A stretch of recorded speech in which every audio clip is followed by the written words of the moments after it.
Yeah. Thank you. So, really happy to be here. I'm Carla. I'm not gonna go like introducing myself or anything because I really want to jump into the discussion. And basically, this is off. Hold on.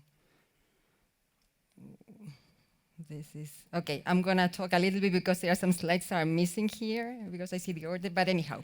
I wanna talk about like the Swiss energy transformation. There are clear plans here in Switzerland, and we're talking about 3 core elements. One has to do that we need to we need to increase energy efficiency. The second is that we need to increase the use of renewables. And the third is the decision to withdraw from the use of nuclear. We have clear targets, and in terms of the energy efficiency, I would say the first part we are getting there, but we just got there like that. And we have to think we just came out of COVID. That's really happy. I'm really happy about that. But that meant like a slow in the economic system. So achieving those first like energy efficiency targets, you could say they were the low-hanging fruits. In terms of renewables as well, we are like reaching targets, but the new targets in the future are quite challenging. So we really need to keep investing and putting our efforts to continue developing renewables. And in terms of the nuclear, what is bringing that is like a real challenge in terms that we need to provide energy no matter what. So if it's not going to be nuclear, we need to look for alternative fuels. And in that, we're talking about electrification, and we're talking about like the fuels, like green hydrogen or solar fuels that we heard before. And in the case of electrification, that is key, we are talking about a gap. If we project into the future by 2050, we need a gap of additional 37 terawatt hours of like electricity. Another element that sort of like depicts the situation in Switzerland is that we have also CO2 emission targets, and that has to do with like the difference sort of like from the Paris Agreement to like the local sort of like the CO2 Act. So like with that, we also have targets, and we are like somehow struggling to achieve those targets. In the case of like, there are 3 main sectors that are like the most polluters, if you want to use that word. We're talking about buildings, transport, and industry. And industry was the only one that managed to achieve the current targets. Transport and buildings were off, not by a lot, but again, we said that the first part should be easier than the last one. So, focusing on buildings, because that's something I want to bring back later on. Buildings, you know, they're responsible for 40% of the consumption of energy in Switzerland and of the 25% of the emissions. So, what I want to come here is to say, okay, we have this environment, and clearly we need to keep pushing. And we need a lot of things for that to happen. We have heard about, like, clearly we need regulation, we need incentives, we need different actors to come into play. But there's something that I would really like to talk, and it's about innovation. And innovation is not just innovation in technology. Like the talk I heard before about business model was music for my ears, because that's what I'm coming to talk here. It's about business model innovation. And what do we mean by that? We mean like enabling, creating an ecosystem with the creation of financial and non-financial mechanisms that allow us, all the actors that make part of that ecosystem, to start collaborating, aligning their incentives, so when they're in pursuit of their own goals, they achieve benefits, impact that have a positive impact in everyone, the society and the planet as a whole.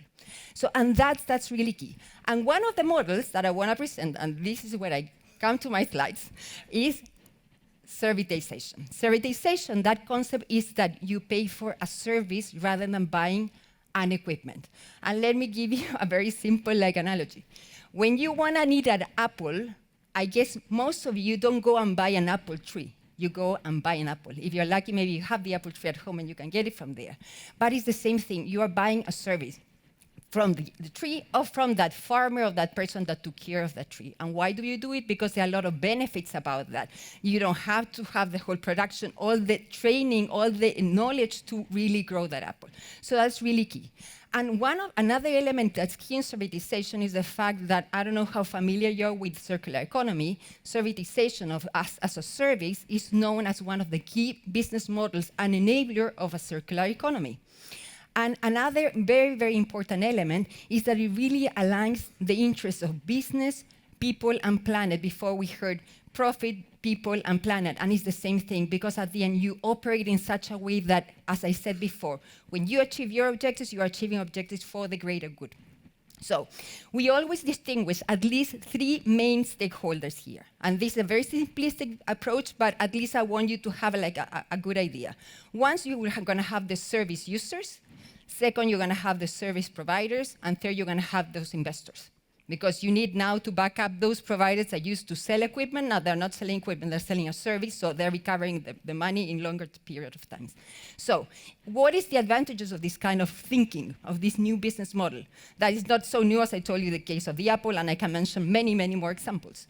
Is the fact that, for instance, for the users, you don't have to pay. You don't buy something, so there's no upfront investment. Second, for instance, just some examples, is the fact that you used to have a capital expenditure, now it's becoming an operational expenditure, so it's an off balance. Okay, that's to name a few. In terms of the provider now is the one in charge of installing, maintaining, and operating. They are the experts. They are the expert orchards in the tree. Now they are the experts in the technology. So now they can deploy the most efficient technologies because they have the incentive to do so, not just to provide a good service, but because they're benefiting by doing that. By doing good business, they are making money. And third is the fact for investors, it's not now. We know that the investment world has a really big commitments in terms of ESGs, of sustainable finance, green finance, name it as you wish. But at the end of the day, this offers a big chunk of opportunities of investment. So this is just a summary. I didn't want to go over that. But what I want now to say is that Base Foundation, the organization that I represent today, has a lot of experience on that. And we start with what we call the Cooling as a Service initiative. That happened, we started a few years back. And as the name says, it's servitization focused on cooling. This initiative was the Global Innovation Lab for Climate Finance endorsed this initiative, naming it one of the most promising initiatives to scale up financing in sustainable solutions. Has also been selected by the Solar Impulse Foundation as one of the actions to decarbonize cities. And with them, we have a lot of examples of what's going on. And this is a case study. I'm not going to go into the details, but it's about a real estate infrastructure in India that is of cooling is offered through a service and with solar. So at the end of the day, I would say, apart from the efficiency gains and everything, for the managing director of this venue, the most important thing is peace of mind. They know that they have a partner that's providing the service, that they have the incentive to provide a state-of-the-art service, because otherwise they don't get paid, and they don't have to worry about anything. It's no headache for them. So now, we continue with what is the efficiency as a service project in Europe. Why did we do this? Because we really believe in the model. It has proven that it's working. It's not just theory, it's practice. It's really happening. And we want to make people aware of this. And this project now, together with the Cooling as a Service and other initiatives that we have, it falls under the umbrellas of what we call the SET Alliance. That's the Global Servitization for the Energy Transition Alliance. And now, within that alliance, we're bringing you Servetsia. Servetsia is an initiative to demonstrate the benefits of the as-a-service model and to show the potential to scale up the adoption of renewables, clean energy, and energy-efficient solutions for buildings in Switzerland. Okay? So this we are bringing it together with E4S and with the support of Valerie Foundation. And what is the key elements of the model? Is what I mentioned before, is that now you have a solution provider that offers you the installation, the maintenance, the operation, and then you pay as you consume the service. Of course, you need a set of new stakeholders, the investors. You're going to need, of course, legal support, maybe insurance support, etc. And the way we are targeting is towards buildings, commercial, industrial, and residential. Something key is that here we are tackling two things: the demand and the supply of energy. In this case, electricity. Why? Because the servitization model can be applied to photovoltaics, for instance, to a solar panel, and maybe we can even explore to the different technologies we have heard. This is not said. We are innovating. We are thinking how to do things. But also, in terms of the demand, it facilitates the electrification of things that right now are using alternative fuels. Why? Because the fact that you don't have to invest makes a big difference. Okay, so this is really key. And what we are doing, what is the step? The project recently launched in Switzerland. I would say even in social media, it started appearing yesterday, but we've been on the making for the last couple of months. And right now we are at the stage of market assessment and feasibility, so that means reaching out to a lot of different stakeholders. We, of course, here, presenting, showing you, so we're doing a lot of dissemination, because the idea is that the engagement of stakeholders serves two purposes. One is to learn, validate ideas that we have, but also understand what's needed. What are the barriers? What are the risk perceptions of the different stakeholders? And then we can see how we can try to structure something to address those risks.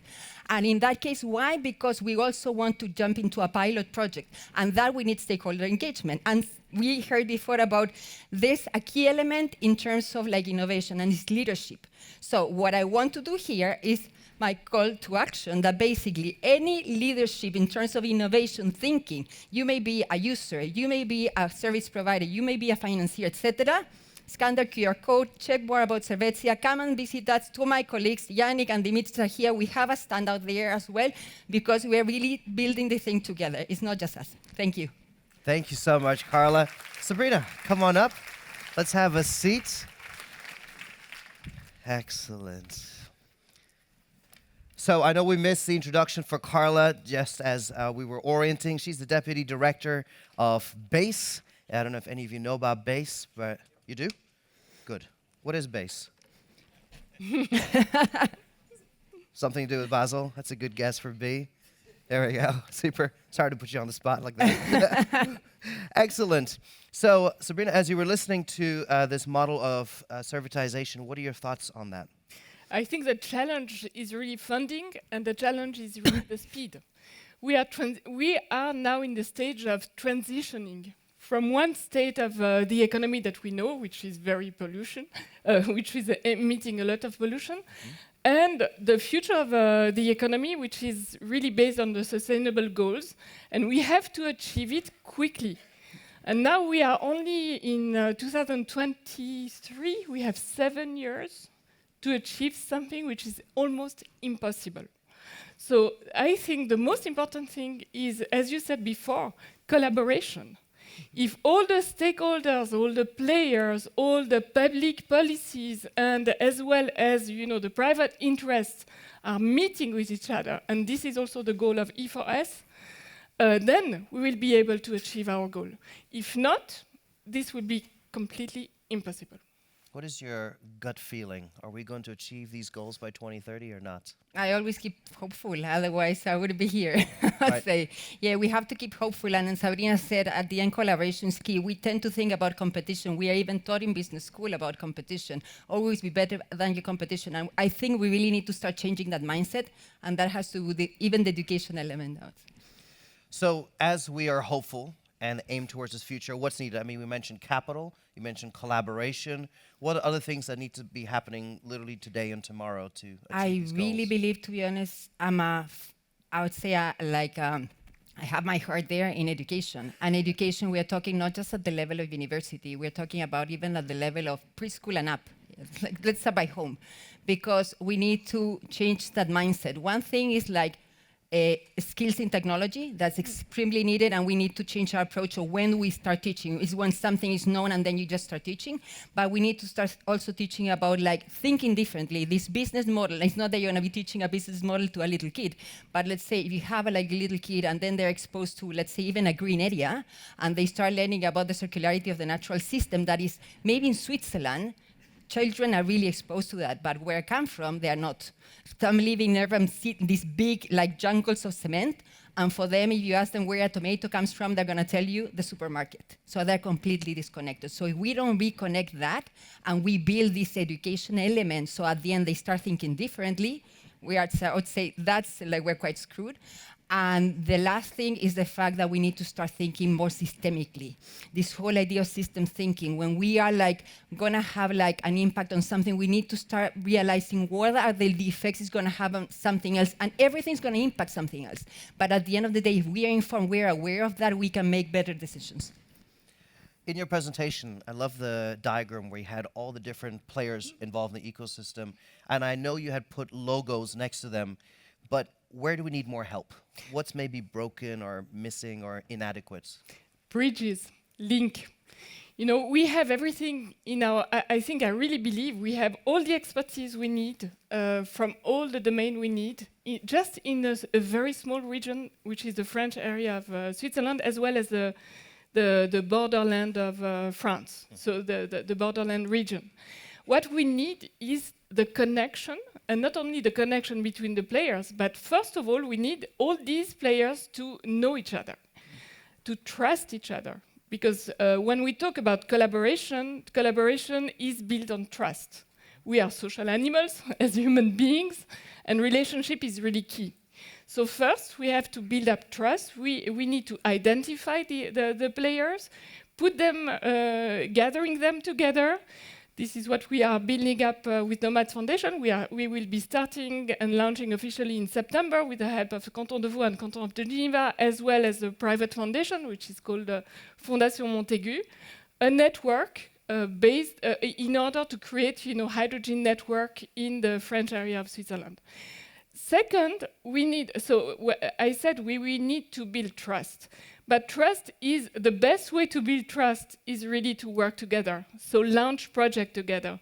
I've been showing you the project which is called GO, Generation of Hydrogen, this 40-ton truck. We want to launch other consortium projects like this one.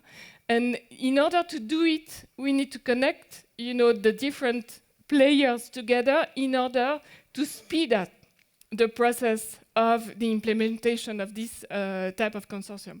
And last but not least, as Carla said, it's not only education, I think it's behavior. Because we all are thinking, and the youth in particular, but I think everyone is thinking of the meaning. What is the meaning of life? And what is the meaning of our life nowadays?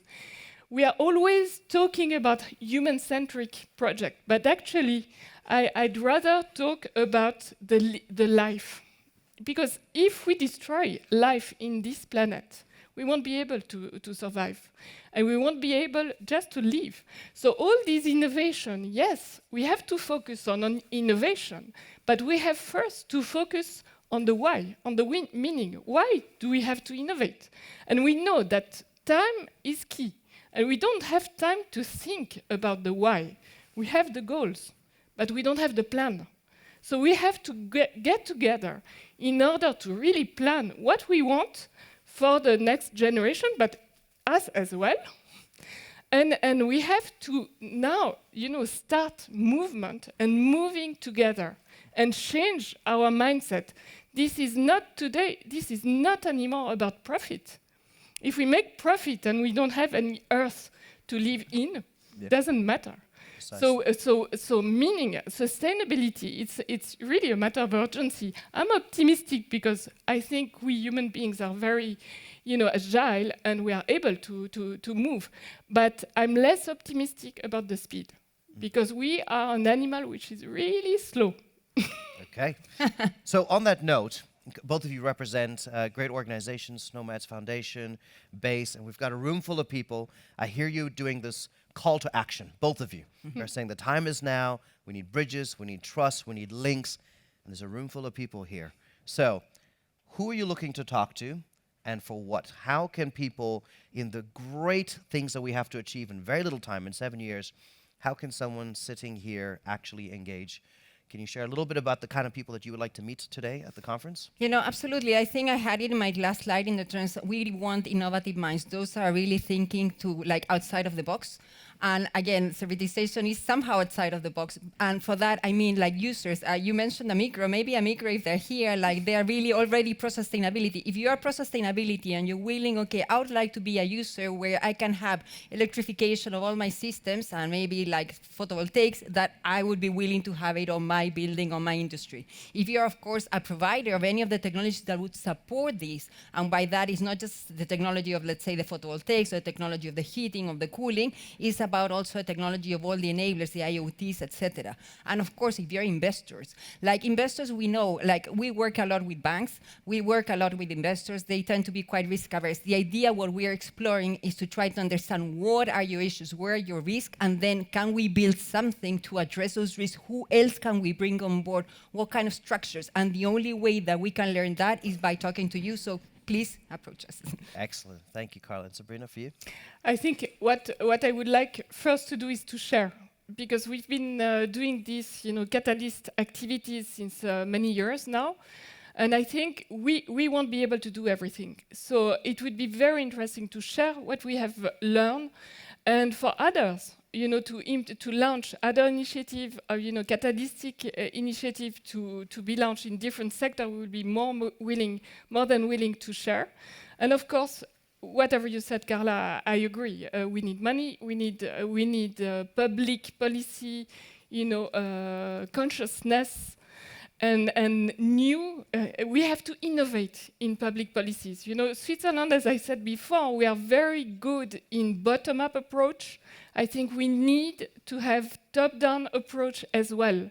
We need to build up meta plan, and I think with the help of universities and researchers, and also companies and foundations like BASE, together I think we can work together in a new model, new private, public, and philanthropic policy in order to really align everyone in the same goal. This is amazing. Can we give it up for Carla and Sabrina, please? Thank you, ladies. Thank you so much. Thank you.